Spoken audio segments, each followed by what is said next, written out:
ایسے واقعات ان کے بچوں کے ساتھ، ان کے رشتہ داروں کے ساتھ، ان کے عزیز و اقارب کے ساتھ نہیں ہو رہے ہوں گے، کیونکہ وہ تو وی آئی پیز ہیں. ان کے ساتھ تو 10 ڈالے 10 سیکیورٹی گارڈ ہوتے ہیں. اس لیے ان کو پتہ ہی نہیں ان کے ارد گرد جو ماحول ہے وہ کراچی سے مختلف ہے. اس روڈ پہ روزانہ درجنوں وارداتیں ہوتی ہیں. 2023 میں 90,000 اسٹریٹ کرائم کی وارداتیں ہوئی ہیں کراچی میں.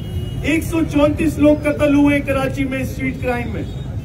60,000 کے قریب موٹر سائیکلیں چھینی ہیں. 28,000 کے قریب موبائل فون چھینے ہیں. 2,000 سے زائد گاڑیاں چھینی گئی ہیں. اور یہ کہتے ہیں وارداتیں نہیں ہو رہی. مجھے بتائیں دوسرے شہروں میں کیوں اسٹریٹ کرائم کم ہے پاکستان کے، کراچی میں کیوں زیادہ ہے؟ سیف سٹی پروجیکٹ کا نفاذ کیوں نہیں ہو رہا؟ 10,000 CCTV کیمراز لگ رہے تھے اس شہر میں، کیوں صرف 40% بھی نہیں لگ سکے پچھلے 8 سال میں؟ کمیونٹی پولیسنگ کا ایک کانسیپٹ ہوتا ہے، کیوں ادھر انٹروڈیوس نہیں کرایا جاتا؟ یہاں پولیس کوپریٹ نہیں کرتی متاثرین سے. یہاں ہیبچول کرمنل ایکٹ ایک قانون بناتا سندھ اسمبلی میں، جو بار بار ایک کرمنل بار بار اوفینس کرتا، اس قانون کو لاگو کیوں نہیں کیا جاتا؟ کیوں بیل مل جاتی ہے ایک موبائل چور ڈکیت کو، 6 مہینے میں پیچھے برابر میں کیا جاتا اور پھر وارداتیں شروع کر دیتا. یہاں ہمیں یہ ہمارے بزرگ محترم شہید علی رہبر کے والد نے بتایا، جب میں ان کے پاس گیا، ان کو 3 دن تک FIR کی کاپی نہیں ملی. فیملی جو متاثرین ہے ان کا رائٹ ہے کہ FIR دی جائے ان کو. CCTV فوٹیج کے لیے ان کی فیملی در بدر پھر رہی تھی. اس شہر میں CCTV فوٹیج نام کی چیز نہیں ہے، مانیٹرنگ سینٹرز نام کی چیز نہیں ہے، ڈاکوؤں کی شناخت نہیں ہو سکتی. اسی لیے وہ دھندناتے پھرتے، اسی لیے بے خوف پھرتے وہ لوگ.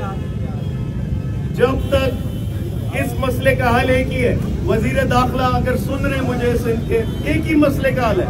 جب تک سندھ کی پولیس کو آپ غیر سیاسی نہیں کریں گے، یہاں سیاسی بنیاد پہ تقرریاں ہوتی ہیں، یہاں سیاسی بنیاد پہ ٹرانسفر پوسٹنگ ہوتی ہے، بھرتیاں ہوتی ہیں، اور اس کی عدالتوں میں اس کی پوری رپورٹ جمع ہو چکی ہے. ایکس IG سندھ جمالی صاحب کہہ چکے ہیں 6,000 غیر قانونی بھرتیاں ان کے دور میں ہوئی. جب تک آپ میرٹ کا نظام نہیں قائم کریں گے اس ادارے میں، پولیس کو ایک پروفیشنل ادارہ نہیں بنائیں گے، ہمیں تحفظ نہیں ہے. یا تو بتا دیں، ڈکلیئر کر دیں کہ علاقہ غیر ہے، آپ کہہ دیں کہ قانون نہیں ہے. اگر قانون ہے تو ہمیں تحفظ چاہیے آپ سے، آپ کی ذمہ داری ہے تحفظ دینا. یہ الٹے سیدھے بیانات دے کر لوگوں کو بدذہن یا متنفر نہ کریں، ان کی مدد کریں. ان سے پولیس کی کوآپریشن جیسا یہ چاہتے ہیں ویسی ہونی چاہیے، ویسی نہیں ہو رہی ہے. انتظامیہ کی کوآپریشن جیسے یہ وکٹم فیملی چاہتی ہے ویسی ہونی چاہیے، ویسی نہیں ہو رہی ہے. اسی لیے آج ہم احتجاج پہ آئے، اسی لیے یہ عوام، یہ نوجوان نکلے کہ کل ہم ہو سکتے ہیں. کراچی میں 2 کروڑ سے زائد آبادی ہے. میں چیلنج کرتا ہوں، کوئی ایک ایسا شخص نہیں ہے جو اسٹریٹ کرائم سے بچا ہو. ہر بندہ اس کا متاثر ہے، وکٹم ہے. ہر بندے کے اوپر گن رکھی گئی ہے اور اس سے چھینا گیا ہے. رمضان میں آپ راشن لیتے ہوئے 10 بار سوچتے، ATM مشینز بینکس کے اندر باہر جاتے ہوئے سوچتے، فیملیز کے ساتھ شاپنگ مال جاتے ہوئے سوچتے. آپ کی گاڑی کے ارد گرد کوئی بائک والا آ جاتا ڈبل سواری پہ تو آپ کو فکر ہوتی کہ یہ ابھی کوئی تقاضا نہ کر لے. یہ کس شہر میں رہ رہے ہیں ہم؟ یا تو ہم بھیڑ بکری ہیں یا پھر ہم ریئیکٹ کریں گے. اگر ہم انسان ہیں تو ہم چلائیں گے، ہم مطالبہ کریں گے اپنے حقوق کے لیے، اور وہ ہم کریں گے. پرامن احتجاج آپ نے دیکھا، نوجوانوں نے گلستان جوہر میں یہاں ایک پرامن احتجاج کی ہے. کوئی سڑک بلاک نہیں کی، کسی کو تکلیف نہیں پہنچائی.